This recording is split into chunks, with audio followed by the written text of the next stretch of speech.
नमस्कार, बहुत स्वागत है आप सभी का। आप देख रहे हैं आपकी बात, और आज आपकी नहीं पत्रकारों की भी बात होगी, क्योंकि जब भी हम आपकी बात करते हैं निशाने पर रहते हैं, कभी प्रशासन के, कभी शासन के, कभी दलालों के, कभी गुंडों के। और आज फिर से न्यूज 24 मध्य प्रदेश छत्तीसगढ़ निशाना बना है, क्योंकि हम इंदौर के आरटीओ की पोल खोल रहे थे, क्योंकि हम दिखा रहे थे कि कैसे आरटीओ में दलालों का बोलबाला है। हम दिखा रहे थे कि कैसे आरटीओ पूरी की पूरी दलालों के शरणागत हो चुका है। और एक sting operation news 24 Madhya Pradesh Chhattisgarh आज दिखाने वाला था। सिर्फ प्रोमो चलाया था 1 मिनट 18 सेकंड का। इन दलालों के दिलों में ऐसा लगा कि हमारे संवाददाताओं और हमारे कैमरामैन पर जानलेवा हमला कर दिया। कैमरा छीन लिया, लाइव व्यू छीन लिया, माइक आईडी छीन ली और बंधक तक बना लिया गया। बामुश्किल जैसे तैसे हमारे संवाददाता और हमारी टीम ने अपनी जान बचाई थी। उसके बाद दिन भर से हमारे तमाम प्रदेश के पत्रकार और देश भर के पत्रकार संगठनों के दबाव के बाद अब से कुछ देर पहले जनता के सामने दलाली के संरक्षक झुके हैं। मैं सीधे तौर पर कहता हूं, दलाली के संरक्षक झुके हैं।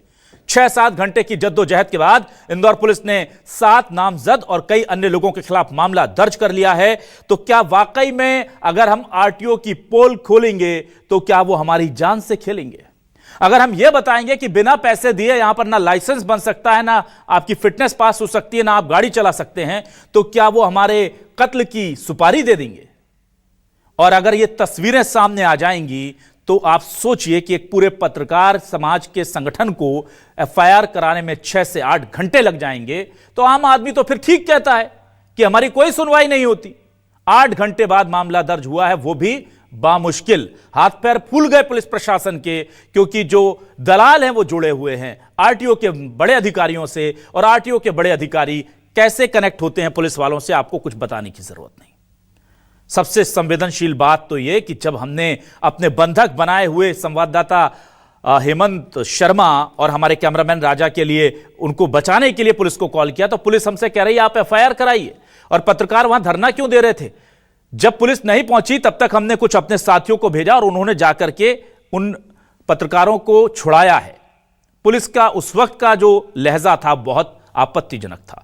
उस पर खैर बाद में बात करेंगे, पर आज आपके हित की बात करेंगे। आप धमकाइए, डराइए, एफआईआर कराइए, गोलियां चलाइए, हम सच दिखाएंगे, हम खड़े रहेंगे सच के साथ। शुरू करते हैं आपकी बात।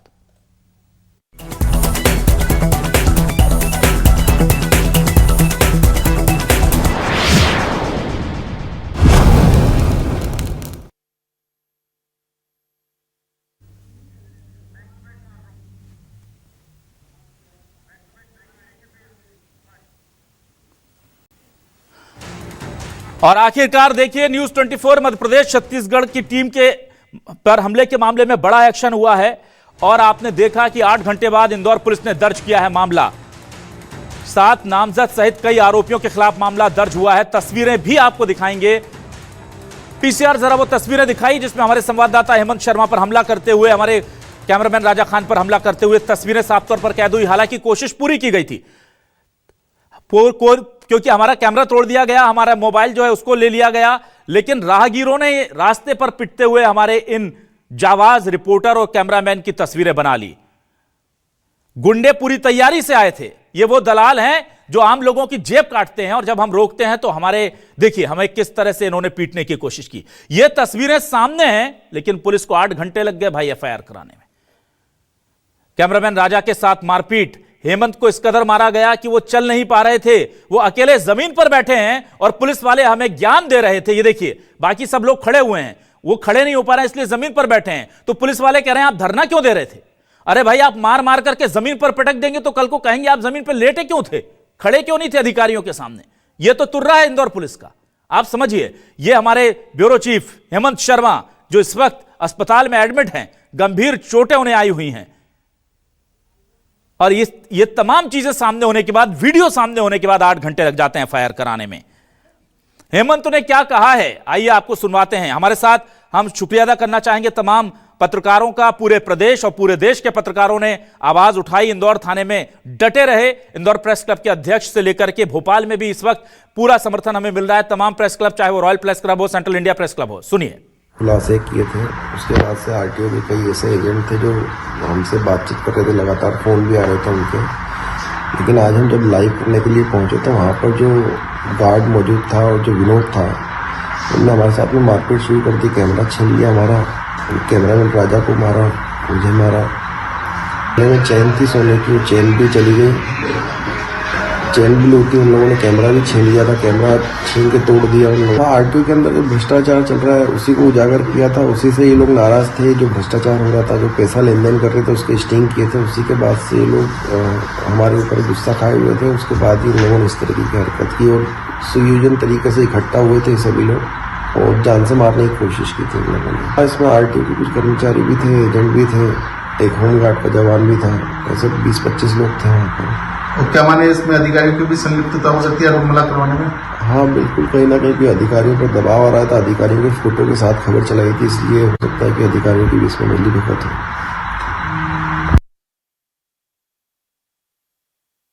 देखिए, हेमंत शर्मा पत्रकार होने के नाते जो सच्चाई है उसको पर्दाफाश करने गए थे। वो सबको पता है कि आरटीओ डिपार्टमेंट से कैसा पैसा आता है, कैसे सरकार चलती है और कैसे मंत्री चलते हैं। तो मैं समझता हूँ कि ये पत्रकार के साथ दुर्व्यवहार है। तत्काल इसमें सरकार को, प्रशासन को कार्रवाई करना चाहिए। जानकारी लगी कि 2 पत्रकार साथी स्टिंग ऑपरेशन आरटीओ में करने गए थे और क्योंकि वो स्टिंग ऑपरेशन था तो ऐसा बताया जा रहा है कि उन्हें वहां से उठाकर ले जाया गया और उनके साथ मारापीटी भी की गई, कैमरा तोड़ा गया, जैसा कि उनके बयान है। अगर ये घटना सही है और बताया जाता कि एफआईआर भी दर्ज हो गई और पुलिस लोगों की तलाश में, तो ये बहुत ही निंदनीय घटना है। हेमंत शर्मा जी के ऊपर जो हमला इंदौर में हुआ है वास्तव में निंदनीय है, क्योंकि लोकतंत्र और जनतंत्र में ये अधिकार किसी को भी नहीं है कि किसी व्यक्ति को चाहे जिस तरीके से उस पर हमला करें या मारपीट करें। जो इसके लिए कानून में अपने आप व्यवस्था है। ये मध्य प्रदेश के काले चेहरे को बताती है। ये सरकार के जो कानून व्यवस्था उसको दर्शाती है। गुंडे जिस तरीके से हावी होने लगे, माफिया जिस तरीके से हावी होने लगे, जिस तरीके से अधिकारी कर्मचारी भी मीडिया को डराने लगे, इतनी निंदा हो उतनी करनी चाहिए। आदरणीय हेमंत शर्मा जी पर हमला नहीं हुआ, ये मध्य प्रदेश के चौथे लोकतंत्र के चौथे स्तंभ पर हमला है। जो 394 जो आईपीसी की पुरानी है, जो अभी बीएनएस में 309 डकैती के प्रयास की धारा समेत जान से मारने का जान से मारने की धमकी देना और मारपीट करना, इन सभी धाराओं में केस रजिस्टर कर लिया गया है। इसमें 7 नामजद एवं अन्य आरोपियों के खिलाफ केस रजिस्टर कर लिया गया है। इसमें वैधानिक कार्रवाई की जा रही है। लूट भी हुई है इसमें, जैसा कि मैंने बताया, वो डकैती की धारा इसमें लगी हुई है। लूट में 392, इसमें 394 जो पुराना आईपीसी में वर्तमान में 309 है, तो 309 वीएनएस के तहत ये एफआईआर रजिस्टर कर ली गई है और इस 7 नामजद आरोपी समेत अन्य आरोपियों के खिलाफ एफआईआर रजिस्टर कर ली गई है। इसमें वैधानिक कार्रवाई की जा रही है। मुख्यमंत्री जो प्रदेश के गृह मंत्री भी हैं, वो उस इंदौर के प्रभारी भी हैं जहां इस तरह की घटना हुई है। वहां यदि परिवहन कार्यालय में दलालों का नेटवर्क है और मीडिया उसको दिखाता है, फिर उसको इस तरह से निशाना बनाया जाता है, तो ये बताता है कि जो उस कार्यालय के प्रभारी अधिकारी हैं या जो वरिष्ठ अधिकारी हैं, उनका संरक्षण भी दलालों को प्राप्त है। बिना संरक्षण की कोई व्यवस्था पनपती नहीं। इंदौर में जो घटना हुई है उसमें भले ही पुलिस ने एफआईआर कर ली है, लेकिन जो बंधक बनाकर उनको मारा पीटा गया है और तमाम तरह की चीज़ों, इस तरह की धाराएं जो लगनी चाहिए, वहां कहीं ना कहीं कमी नजर आती है। मेरा करवद निवेदन है सरकार से, प्रशासन से, कि धाराएं कड़ी की जाएं ताकि उन तमाम आरोपियों को सबक मिल सके कि खुलेआम गुंडागर्दी करने का क्या परिणाम होता है। दोषियों को तत्काल पहचान कर विधि सम्मत गिरफ्तारी की जाए और आरटीओ सहित शासकीय परिसरों में सुरक्षा व्यवस्था सुदृढ़ की जाए। आज बड़ी दुर्भाग्यपूर्ण घटना हुई है कि हमारे पत्रकार साथी हेमंत शर्मा और राजा, जो कि आरटीओ में एक खबर करने गए थे और उनके ऊपर हमला किया गया है, जिसमें हेमंत शर्मा बुरी तरह घायल हुए हैं। मैं इस घटनाक्रम की घोर निंदा करता हूँ कि लोकतंत्र के चौथा स्तंभ जिसे मीडिया को माना जाता है और पत्रकार साथी जाते हैं तो इंदौर में किसी विभाग में जा रहे हैं, वहाँ पर जो भ्रष्टाचार हो रहा है उसका खुलासा कर रहे हैं तो उनको पीटा जा रहा है। कहीं ना कहीं ये लोकतंत्र की हत्या का काम किया जा रहा है। पत्रकार बहुत आक्रोश में है। मध्य प्रदेश में मेरी कई जिलों में पत्रकारों से चर्चा हुई, वो अभी कलेक्टर के पास पहुंचे हुए हैं, सब अपने अपने जिलों में, और ज्ञापन दे रहे हैं। अगर इसमें 307 का केस पुलिस ने दर्ज नहीं किया, तो कल रॉयल प्रेस क्लब शासन और प्रशासन दोनों को चेतावनी देता है कि आरटीओ कार्यालय में जाके ताला डाल देंगे और किसी भी एजेंट को कभी काम नहीं करने देंगे।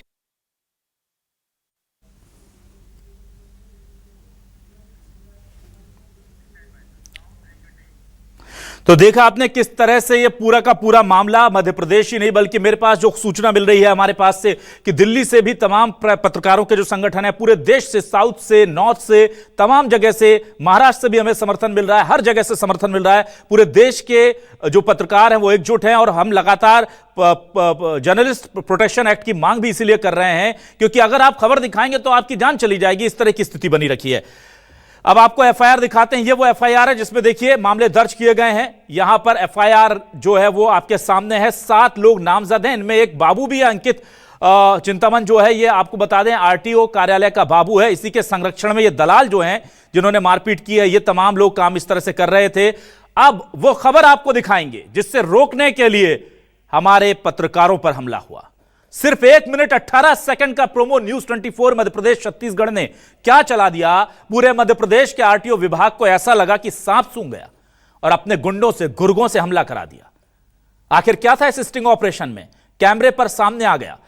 सबसे बड़ी बात यह है कि जब आप समझिए कि इस प्रदेश के परिवहन मंत्री राव उदय प्रताप सिंह, उनका तो आलम यह है कि उनको पहले हमने जब पहले कहा था कि यहां गड़बड़ियां हो रही है तो कहते हैं सबूत लाके दीजिए, आप सबूत लाके दे देंगे तो मैं कार्रवाई कर दूंगा। अब जब सबूत देने दिखा रहे हैं, हम उनको दिखा रहे हैं कि ये देखिए दलाल आपका टेस्ट ले रहे हैं, आपको दिखा रहे हैं कि ये देखिए यहां पर एक अधिकारी नहीं है, ये देखिए दलाल भाग रहा है, जो काम अधिकारियों को करना चाहिए वो दलाल और होमगार्ड के जवान कर रहे हैं। तो अब बोलती बंद है मंत्री जी की। मंत्री जी को सांप सूंघ गया, फोन पर बात करने से इनकार कर दिया, कहा आप एफआईआर करा दीजिए। पहले कहते हैं सबूत लाओ मैं कार्रवाई करूंगा, और जब सबूत लाते तो कहते हैं सबूत है तो जाके एफआईआर करा दो, मैं क्या करूंगा। ये मध्य प्रदेश की जितनी फजीहत आरटीओ का विभाग करवा रहा है और उनके मंत्री करवा रहे हैं, आप समझिए। राव उदय प्रताप सिंह पहले भी इस मामले को लेकर विवादों में रहे हैं, उनका खुला संरक्षण अपने अधिकारियों को इस तरह का देखने को मिल रहा है। अब आपको दिखाते हैं वो स्टिंग क्या था, क्या वजह थी कि पूरा का पूरा परिवहन विभाग खौफजदा था और हम पर अटैक कर दिया। देखिए, जिस खबर का प्रोमो देखकर भड़का इंदौर आरटीओ।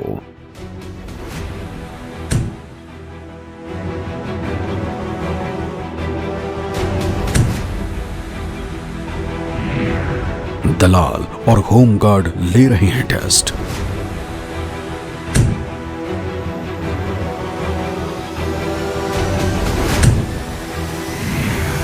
न्यूज 24 मध्य प्रदेश छत्तीसगढ़ को देखकर भागा दलाल।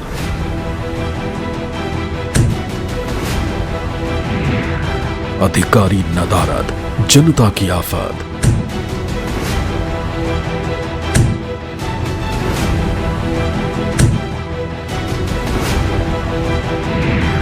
जिस खबर को रोकने के लिए दलालों ने किया न्यूज 24 पर हमला।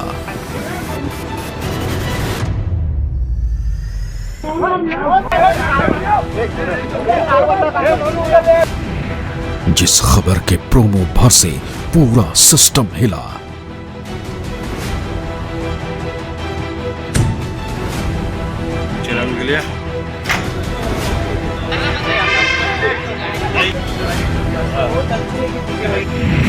सच के लिए खून भी बहाएंगे, पूरी खबर दिखाएंगे। हनन करेंगे क्या? पत्रकारों का हनन करेंगे क्या? मारपीट करेंगे क्या? देखिए पूरे स्टिंग ऑपरेशन में है क्या।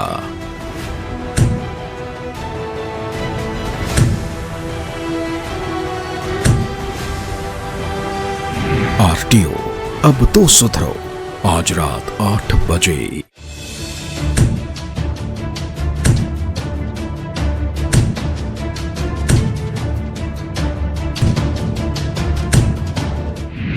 इंदौर आरटीओ में भ्रष्टाचार का बोलबाला।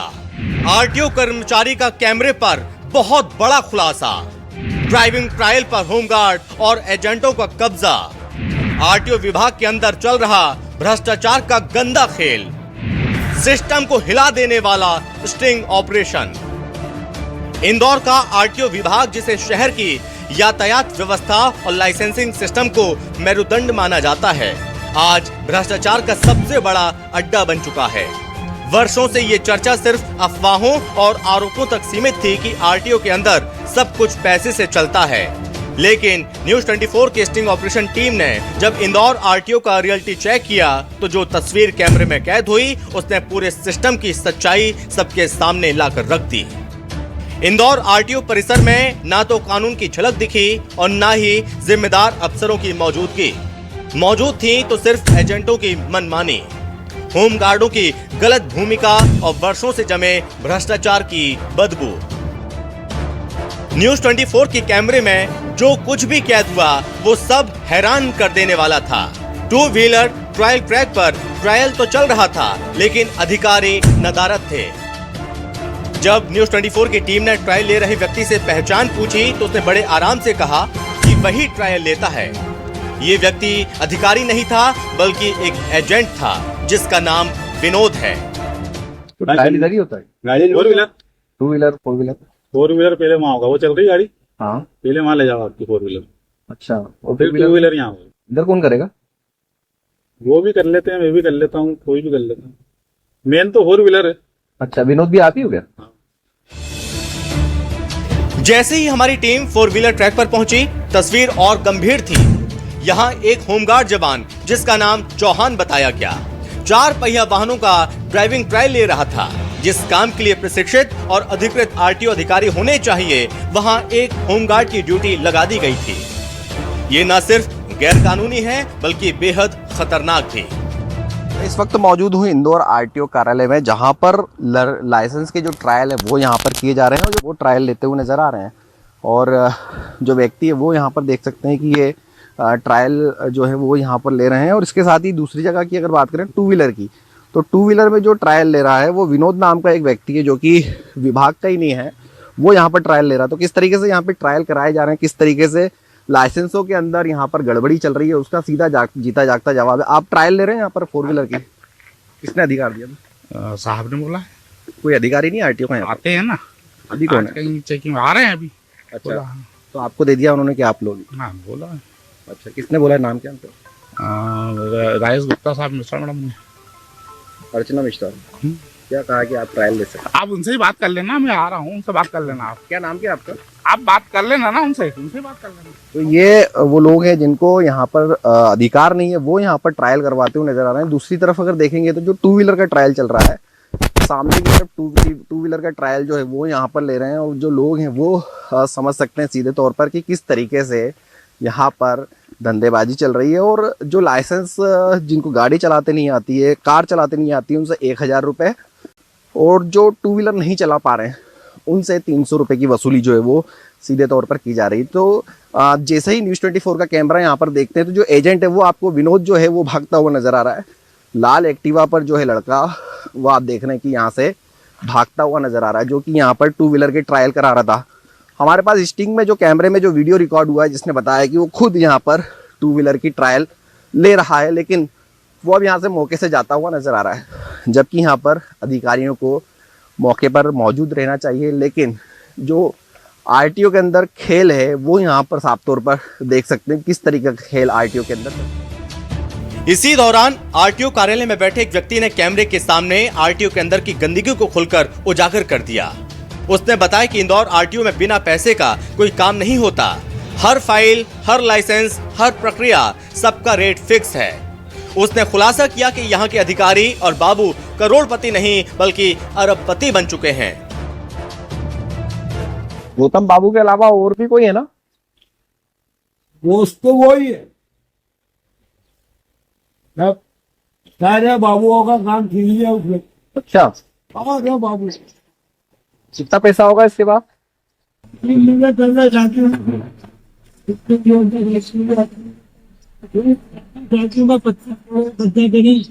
मतलब 40 साल करीब होगा मेरे को देखते देखते। एक एआरटीओ का बंगला इंदौर की सबसे महंगी कॉलोनी में करोड़ों की लागत से बन रहा है। इतना ही नहीं, विभाग में एक बाबू ने अपने बेटी की शादी पर करीब 25 करोड़ रुपए खर्च कर दिए। अब कोई भी समझ सकता है कि एक सरकारी बाबू के लिए अपने वेतन से इतनी लागत का खर्च वहन करना असंभव है। इस बयान ने यह साफ कर दिया, ये भ्रष्टाचार वर्षों पुराना है, गहरी जड़ें पकड़ चुका है। जब न्यूज 24 मध्य प्रदेश छत्तीसगढ़ की टीम ने रिकॉर्डिंग शुरू की तो टू व्हीलर ट्रायल ले रहा एजेंट विनोद भाग गया। जैसे ही उसे समझ आ गया कि इस बार खेल बिगड़ चुका है, वहीं होमगार्ड जवान चौहान बुरी तरह बौखला गया। लगातार किसी अधिकारी से फोन पर संपर्क करने की कोशिश करता रहा ताकि कैमरा बंद करवाया जा सके या किसी तरह से स्थिति को सेट किया जा सके, लेकिन इस दौरान कैमरा चालू था और सच रिकॉर्ड हो रहा था, इसलिए उनकी सारी कोशिशें बेकार साबित हुईं। स्टिंग के बाद जब टीम ने जिम्मेदार अधिकारियों से बात करने की कोशिश की तो हर तरफ सन्नाटा था। एआरटीओ अर्चना मिश्रा ने फोन नहीं उठाया, एआरटीओ राजेश गुप्ता का कोई जवाब नहीं आया, आरटीओ प्रदीप शर्मा को कॉल किया गया, लेकिन उन्होंने भी फोन उठाना मुनासिब नहीं समझा। ये चुप्पी कहीं ना कहीं इस बात को और मजबूत करती है कि आरटीओ प्रशासन इस भ्रष्टाचार से अनजान नहीं है, बल्कि पूरा सिस्टम ही इस खेल का हिस्सा बन चुका है। अब सबसे बड़ा सवाल परिवहन मंत्री से है। मंत्री ने कुछ महीने पहले ये दावा किया था कि अगर कहीं भ्रष्टाचार के सबूत मिले तो कार्रवाई जरूर की जाएगी। अब जब न्यूज 24 मध्य प्रदेश छत्तीसगढ़ की टीम ने ठोस सबूत जुटा लिए, एजेंटों की भूमिका से लेकर अधिकारियों की गैर मौजूदगी तक, होमगार्ड की ओर से ट्रायल लेने से लेकर अंदरूनी भ्रष्टाचार के खुलासे तक, तो क्या विभाग पर कार्रवाई होगी या फिर ये मामला भी फाइलों में धूल खाता रह जाएगा? इंदौर की जनता ये सवाल आज पूछ रही है कि क्या आरटीओ विभाग कभी सुधरेगा? क्या यहाँ पर बिना पैसे के काम होना संभव होगा? क्या ट्रायल की प्रक्रिया पारदर्शी हो सकेगी? क्या सार्वजनिक सेवाओं को लेकर बनी जनता की उम्मीदें फिर से? तो ये सवाल हम उठा रहे हैं और सवाल उठाने के लिए हमारे साथ कुछ खास लोग जुड़ रहे हैं। बीजेपी से हमारे साथ प्रवक्ता शिवम शुक्ला जुड़ रहे हैं, उनका स्वागत करूंगा। कांग्रेस से वरिष्ठ नेता प्रवक्ता आनंद जैन कासलीवाल जी जुड़ रहे हैं, उनका स्वागत है। अध्यक्ष इंदौर प्रेस क्लब दीपक करदम जुड़े हैं, दिन भर से हमारे साथ सबसे पहले मौके पर पहुंचे और हमारे साथ जुड़े हुए हैं उनके साथी, और वो उनका भी बहुत स्वागत करूंगा। और अध्यक्ष मध्य प्रदेश जर्नलिस्ट क्लब दिनेश गुप्ता जी हमारे साथ जुड़े हुए हैं, लगातार संरक्षण वो देते हैं पूरे प्रदेश भर के पत्रकारों का। सबसे पहले दीपक करदम, क्योंकि आप वहां पर मौजूद थे, सबसे पहले आप पहुंचे और पूरी स्थिति रही, अब जाकर एफआईआर हुई है, लेकिन कहा जा रहा है कि जिन धाराओं में होना चाहिए पुलिस ने अभी भी वहां पर थोड़ी सी इलावाली कर दी है। पर मुझे यह बताइए, इंदौर नंबर 1 सिटी, वो इतनी ज्यादा क्या पत्रकारों के लिए असुरक्षित है कि अगर आपने किसी भी दलाली को, किसी भी भ्रष्टाचार को उजागर कर दिया तो दौड़ा दौड़ा कर बीच सड़क पर पीटेंगे लोग आपको?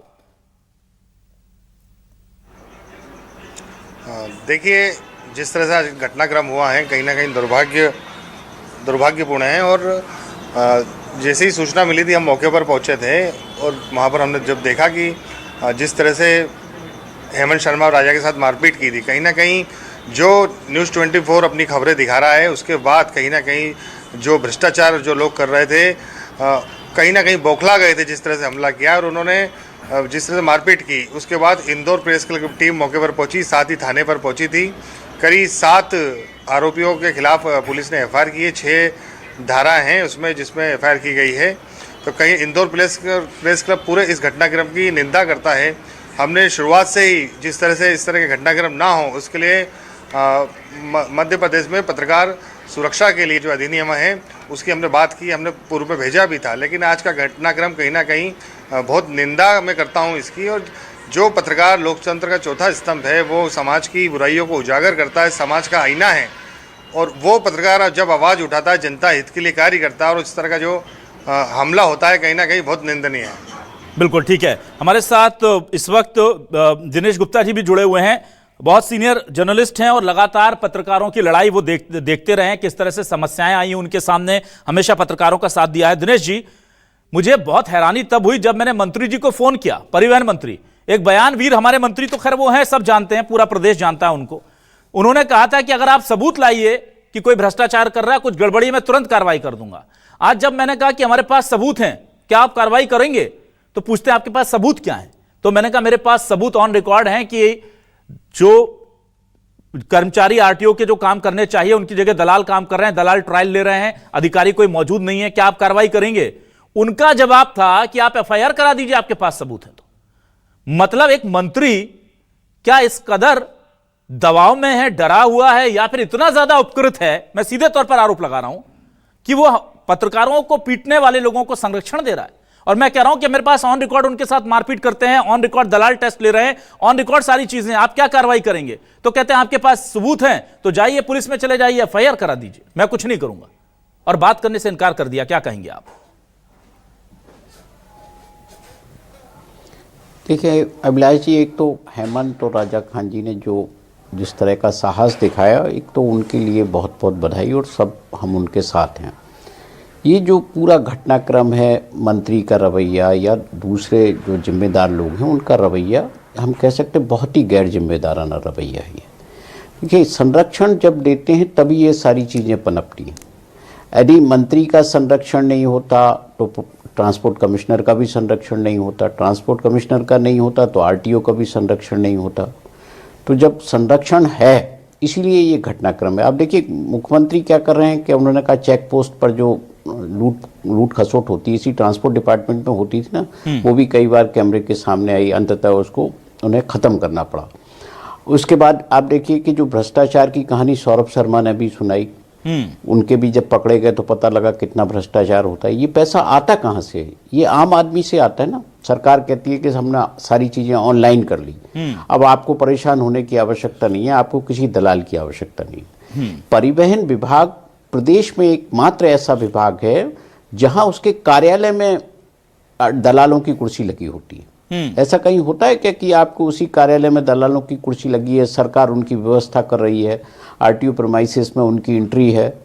ये इस बात का जो है की तरफ ले जाता है कि ये सब संरक्षण में, क्योंकि उन्होंने अपने एक एजेंट छोड़ रखे हैं कि आप कोई भी किसी को गाड़ी चलानी भी आती होगी ना तो भी उसको बिना पैसा दिए हुए वो लाइसेंस नहीं मिलेगा, बिना उसके फिटनेस नहीं मिलेगा।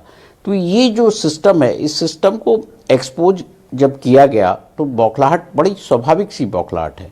लेकिन इस हद तक बौखलाएंगे कि आप हमला कर दें, आप कोई कार्रवाई ना करें, आप रिपोर्ट ना लिखें। ट्रांसपोर्ट कमिश्नर हैं कहाँ इस सब के बाद? मंत्री तो चुप हैं, लेकिन ट्रांसपोर्ट कमिश्नर की तो ड्यूटी है ना। वो तो लोग ग्वालियर में कहते हैं कि साहब वो तो ऑफिस ही नहीं आते 5 महीने से, तो वो पहुंचे ही नहीं है वहाँ। तो जब एक ट्रांसपोर्ट कमिश्नर जिम्मेदार अधिकारी, वो आईपीएस अधिकारी हैं, इसके कारण भी हो सकता है कि पुलिस को रिपोर्ट लिखने में डिपार्टमेंट के बारे में थोड़ी सी दिक्कत हो रही हो, वो जब ऑफिस ही नहीं जाएंगे तो कोई कहाँ किस तरह की कार्रवाई होगी?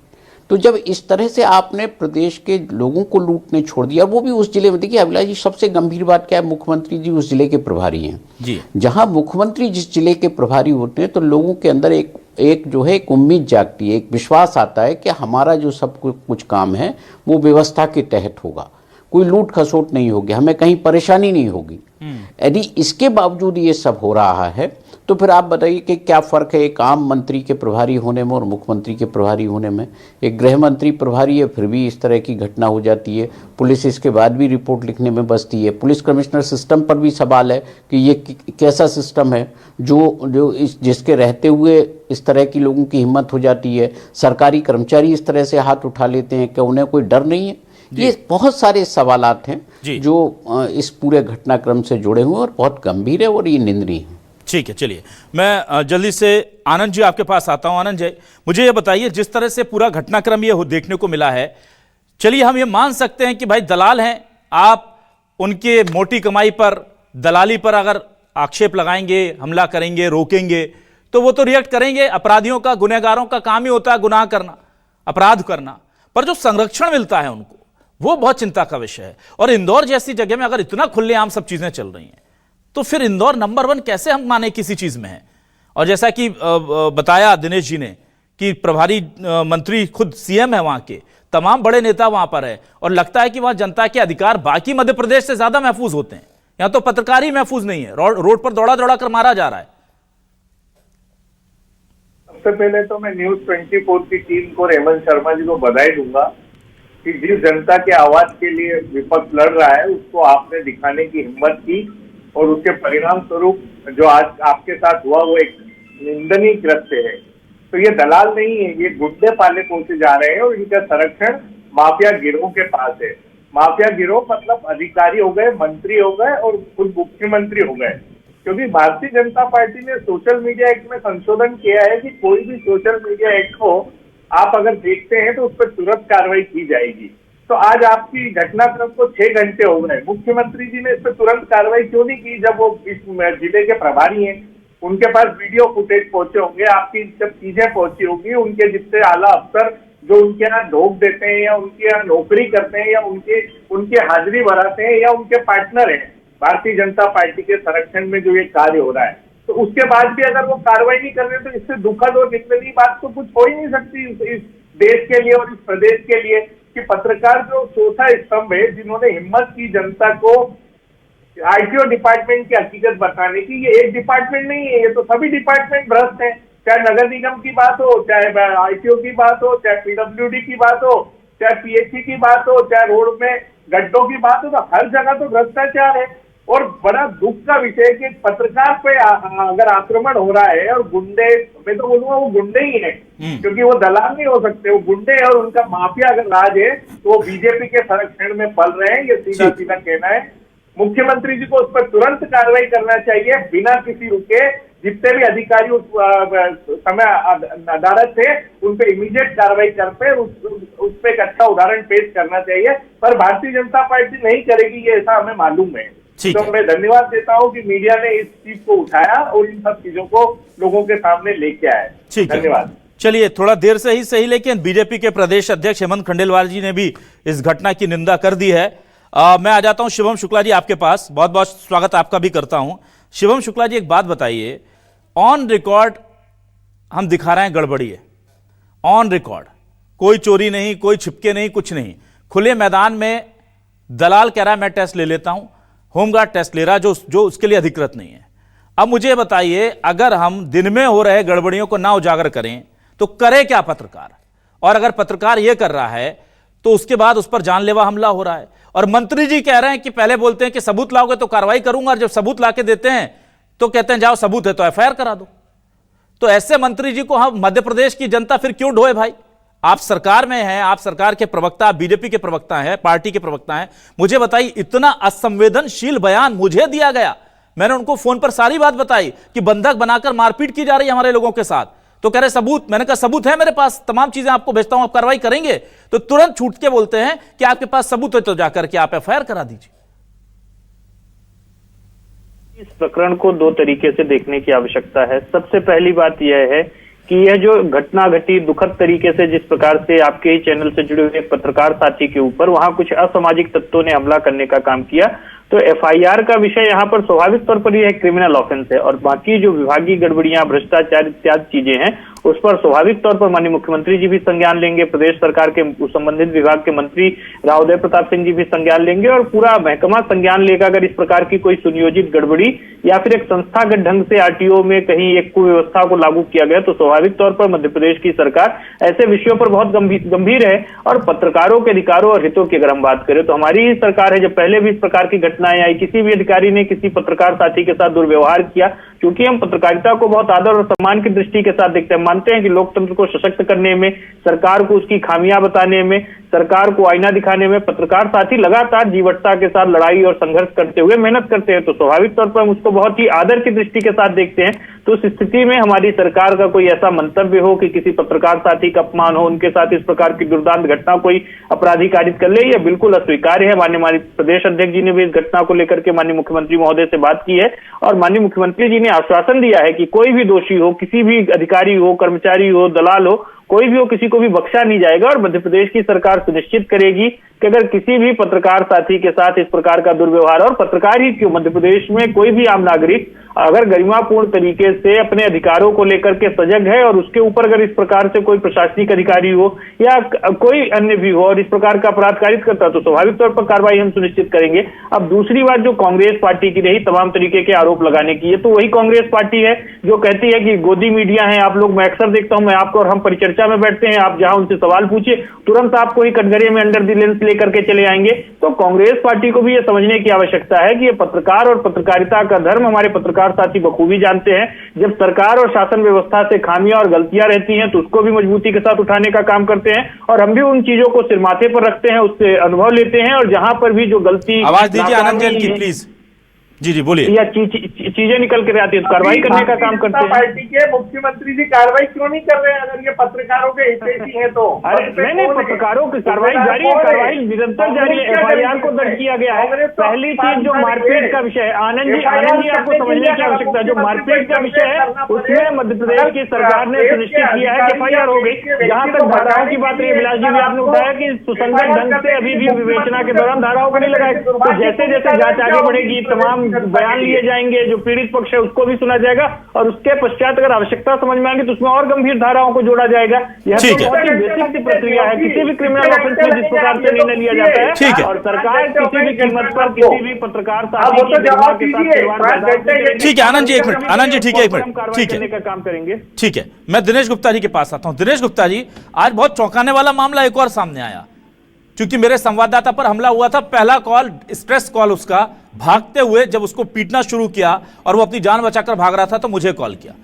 और ये मेरे साथ पत्रकारिता के अपने 22-23 साल के 23-24 साल के करियर में मुझे लगता है चौथी पांचवी ये घटना है जब मेरे किसी रिपोर्टर को बंधक बना करके पीटा जा रहा था। मैं तुरंत समझ गया, मैंने तुरंत फोन किया जहां जहां कर सकता था, पुलिस अधिकारियों को फोन किए, assistant commissioner of police Amit ji को कॉल किया, उन्होंने कहा मैं देखता हूं। कलेक्टर से मेरी बात हुई, वर्मा जी से, उन्होंने कहा मैं देखता हूं। तमाम चीजें हो गई, अपनी जगह ठीक है।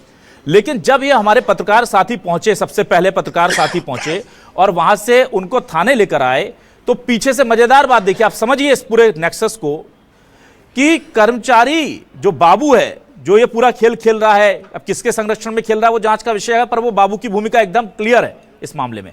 वो पहुंचता है और कहता मेरी काउंटर FIR लिख लीजिए। हमारी FIR के पहले जब हम अपने रिपोर्टर को अस्पताल लेकर जा रहे हैं, हमसे पहले RTO का वो कर्मचारी पहुंचता है और कहता हमारी काउंटर FIR लिख लीजिए।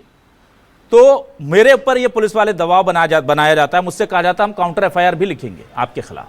हमने पूछा किस चीज के लिए, तो बोला गया शासकीय कार्य में बाधा डालने के लिए।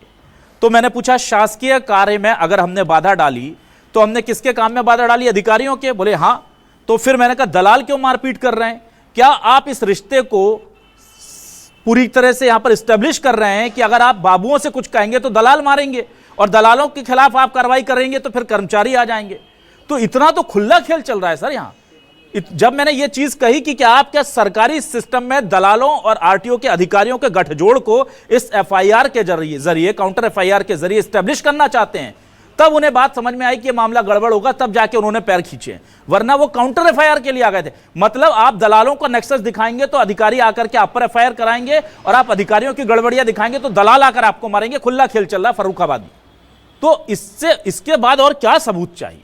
हम आपको स्टिंग ऑपरेशन दिखा रहे हैं, हम आपको मारपीट की तस्वीरें दिखा रहे हैं, और अगर उसके बाद भी कोई कार्रवाई मंत्री जी नहीं कर रहे हैं तो अब और क्या ही कर ले हम?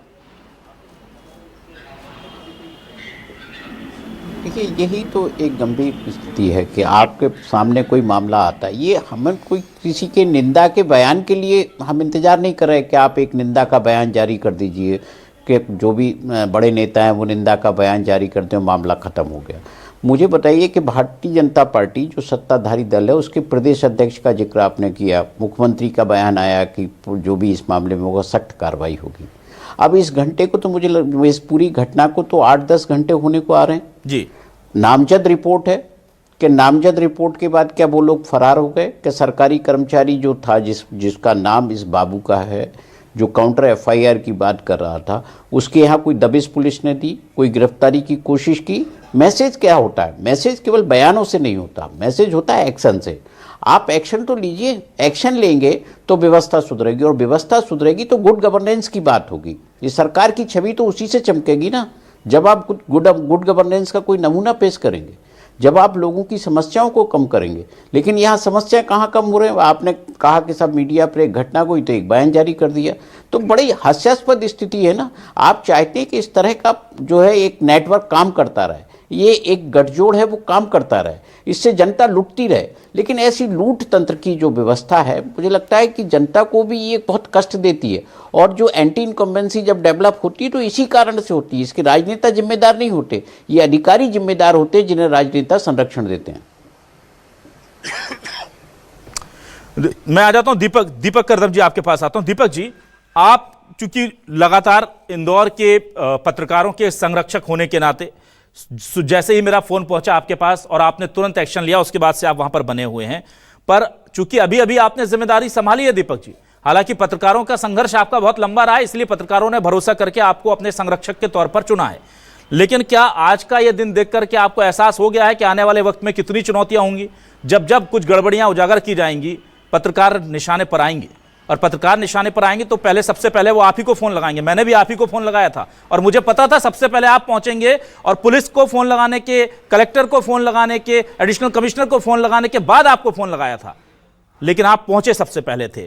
तो आपसे यह भरोसा चाहिए कि कोई भी पत्रकार हो, उसके लिए आप जैसे खड़े हैं वैसे खड़े रहेंगे। और क्या कितनी बड़ी चुनौती आने वाले वक्त के लिए आपको लगती है? बिल्कुल अभिराज जी, मैं आपको बताना चाहूँगा, पिछले दिनों हमने इंदौर शहर में इंदौर प्रेस क्लब की ओर से बढ़ती दुर्घटनाओं का जिम्मेदार कौन, एक हमने परिसंवाद किया था जिसमें इंदौर के सभी विभागों को बुलाया था। कलेक्टर हो, पुलिस प्रशासन, सभी विभाग के लोग आए थे, लेकिन आरटीओ को भी हमने आमंत्रित किया था, लेकिन उनकी तरफ से कोई नहीं आया था। इंदौर शहर में लगातार जिस तरह से एक्सीडेंट हो रहे हैं, हम हर साल की बात करें तो 300 लोगों की मौत हो रही है इस, और वहाँ जो देख रहे हैं कि लाइसेंस जो बिल्कुल ऐसा अनपढ़ व्यक्ति वो लाइसेंस बनवा रहा है, तो कहीं ना कहीं ये तो इससे दुर्घटना भविष्य में और बढ़ेंगी। आज जो पूरा जो ये लोग जो बौखलाए थे, कहीं ना कहीं पत्रकार आपका साधुवाद है कि आप इस तरह के खुलासे कर रहे हैं, लेकिन इंदौर का पत्रकार जगत भी कमज़ोर नहीं है। लगातार जिस तरह हम पहले तो चाहेंगे कि इस तरह का पुनः घटना ना हो, क्योंकि इंदौर का पत्रकार हो या प्रदेश का पत्रकार हो, कहीं ना कहीं अपने घर की चिंता छोड़ के समाज की करता है कि समाज के लिए हमें कार्य करना है, और खुद घर से सक्षम नहीं हो पाता है, परिवार से सक्षम नहीं होता, और समाज की लड़ाइयों में लगा रहता है, और उसके साथ इस तरह से मारपीट होती है। तो हम हमेशा खड़े हुए हैं। हमने आज आवेदन किया था, निवेदन भी किया था, लेकिन मैं आपको बताना चाहूँगा कि पत्रकार कमज़ोर भी नहीं है, समय आने पर धनाधन करने के लिए भी सक्षम है। आज हमने जिस तरह से यहाँ पे FIR दर्ज कराई है, हम मुख्यमंत्री जी से मांग करेंगे कि मध्य प्रदेश में, जब मुंबई में पत्रकार सुरक्षा कानून लागू है, तो मध्य प्रदेश में ये लागू क्यों नहीं हो रहा है? हम देखते हैं आए दिन पत्रकार को ब्लैकमेलिंग में फंसा दिया जाता है, पत्रकार पर हमला कर दिया जाता है, पत्रकार की सुरक्षा कौन करेगा? ठीक है, तो कहीं ना कहीं हम भविष्य में इसको लेके, और हम एक पत्रकारों के लिए ऐसा हुआ तो हम सड़क पे उतरने के लिए हमेशा तैयार हैं। ठीक है। अच्छा, हमारे साथ इस वक्त अध्यक्ष सेंट्रल इंडिया प्रेस क्लब विजय दास जुड़ गए हैं, और हम आपको बता दें कि सेंट्रल इंडिया प्रेस क्लब ने अभी बस चंद मिनट पहले ही CPR दीपक सक्सेना जी से, कमिश्नर ऑफ पब्लिक रिलेशन से मुलाकात की है, और इस पूरे मामले में ज्ञापन सौंपा है उन्हें, और कहा है कि इस पर तुरंत एक्शन लीजिए। विजय दास जी, आपसे जानना चाहूंगा, पत्रकारों के संरक्षक होने के नाते ये जो सब कुछ हुआ है साहब, अगर सच ना दिखाएं तो जनता हम पे भरोसा नहीं करेगी, और सच दिखाएंगे तो या तो पीटे जाएंगे या ब्लैकमेलर की तोहमत हम पर लग जाएगी। करे क्या पत्रकार मध्य प्रदेश का?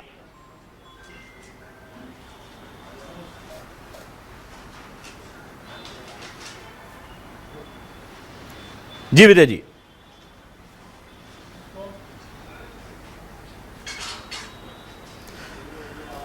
लगता है दिक्कत हो रही है कोई तकनीकी तौर पर, मैं फिर से जोड़ने की कोशिश करूंगा। मैं जल्दी से आ जाता हूं आनंद जैन जी इसी सवाल के साथ आपके पास।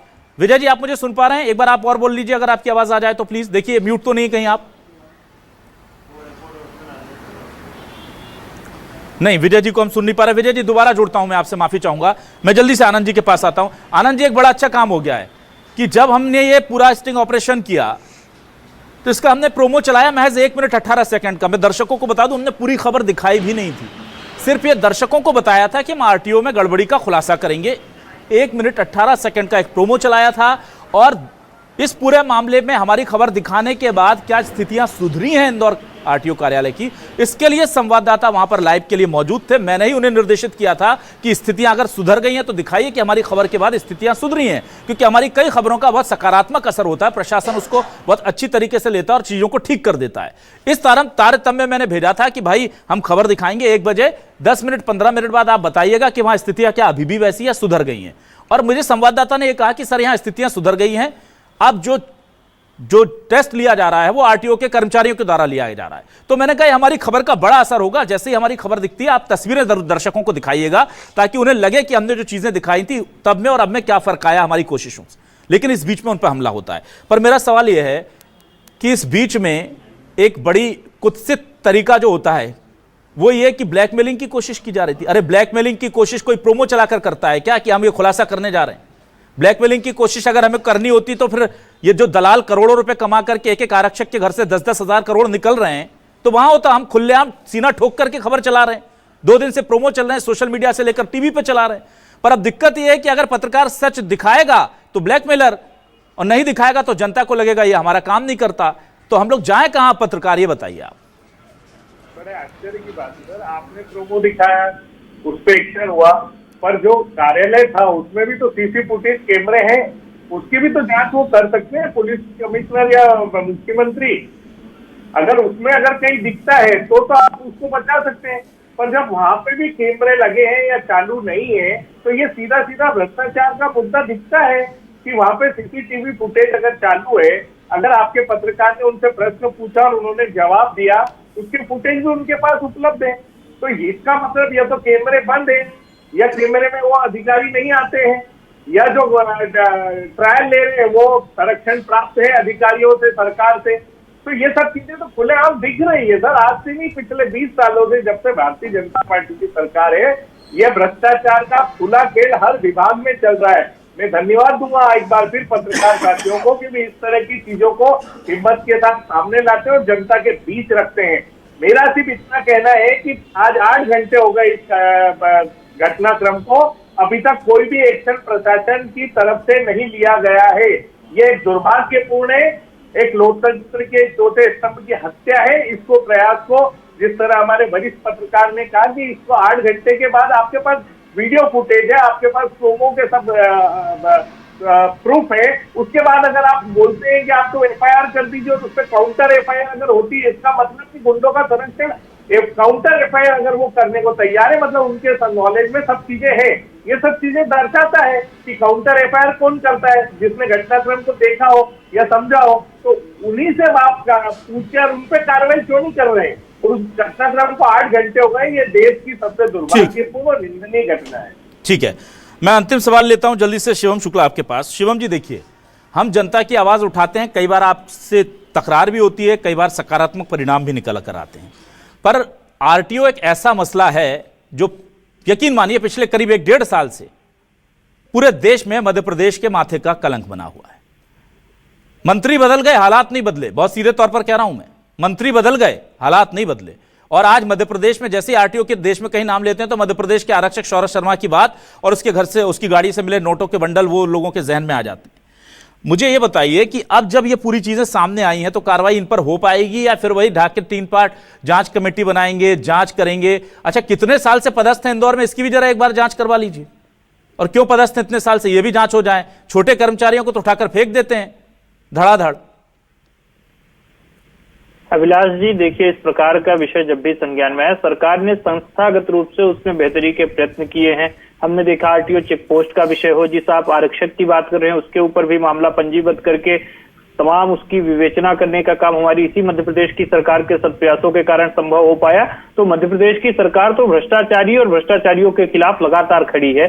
प्रश्न यहाँ पे ये 2 मामलों का है। पहला, एक आरटीओ में नियमितताओं का, वह एक पृथक विषय है, उस पर माननीय मुख्यमंत्री जी ने भी आपकी खबर का संज्ञान लिया है, हमारे संगठन ने भी लिया है, और विधि सम्मत ढंग से उस पूरे एक बृहत्तर जो संस्थागत खामियां हैं उनको दुरुस्त किया जाएगा। जिन लोगों को उसमें लापरवाही होगी, भ्रष्टाचार का कोई एंगल होगा, उसकी जांच की जाएगी। दूसरा, ये चीजें अपनी जगह, लेकिन किसी पत्रकार साथी के ऊपर इस प्रकार से कायरानापूर्ण हमला करने का अधिकार मध्य प्रदेश में किसी के ऊपर नहीं है। अगर किसी व्यक्ति ने ऐसा किया है तो यह स्वाभाविक तौर पर एक क्रिमिनल ऑफेंस है, एफआईआर दर्ज की गई है, मामले के विभिन्न पहलुओं की जांच की जाएगी, सीसीटीवी फुटेजेस की जांच की जाएगी और किसी भी कीमत पर दोषी को बख्शा नहीं जाएगा। तो मध्य प्रदेश की हमारी सरकार ऐसे विषयों पर पूरी तरीके से कटिबद्ध है कि किसी भी पत्रकार साथी को अपनी बात मुखर होकर के रखने के लिए अगर कोई व्यक्ति, कोई संस्था, कोई समूह इस प्रकार से प्रताड़ित करता है तो सरकार उसमें किसी भी कीमत पर कोई टॉलरेंस नहीं बरतेगी और संबंधित ऐसे लोगों को जेल की शिक्षों के पीछे पहुंचाने में हमारी सरकार सुनिश्चित करेगी। दूसरा, कांग्रेस पार्टी को आज पत्रकारों की बहुत चिंता हो रही है। तो अक्सर हम देखते हैं पत्रकारों के विरुद्ध किस प्रकार की शोभनीय भाषा शैली का प्रयोग करते हैं और लगातार यह इस बात को जान ले, कम से कम आगे ये बोलना बंद करें कि मध्य प्रदेश और देश के पत्रकार अपने कर्तव्यों का निर्वहन नहीं कर रहे,